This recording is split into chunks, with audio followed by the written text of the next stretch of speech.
ખાલી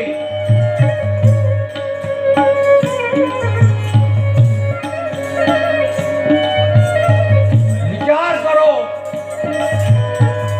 કે રાજસ્થાનનો રાણા પ્રતાપ, મહારાષ્ટ્રનો શિવાજી, જો આ બે સપૂત ના હોત ને તો આજે આ જ જગ્યા ઉપર, આ જ હરેશભાઈ જગ્યાએ કોઈ હમીદભાઈ નમાઝ પડવા બેઠો હોત, હવે નમાઝ પડતા હોત.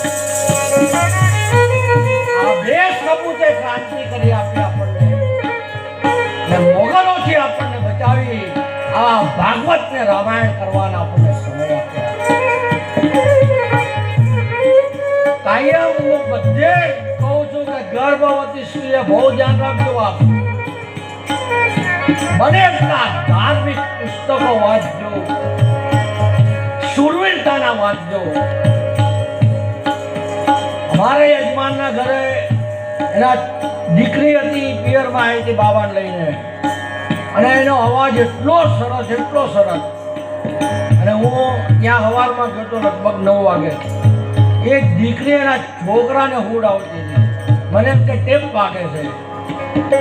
અને એ દીકરી ગાતી હતી ગીત, જનગણ મન અતિનાયક જય હે ભારત ભાગ્ય જય, હાલડા ગાતી હતી. વિચાર કરો.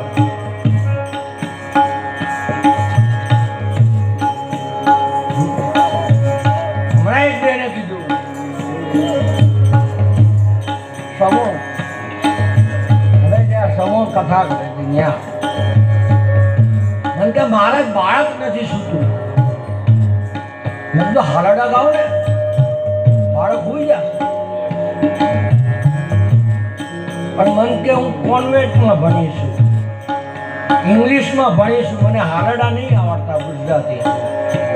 તમે તો કઈ નહીં, ઇંગ્લિશ ગાઓ, એબીસીડી બોલો.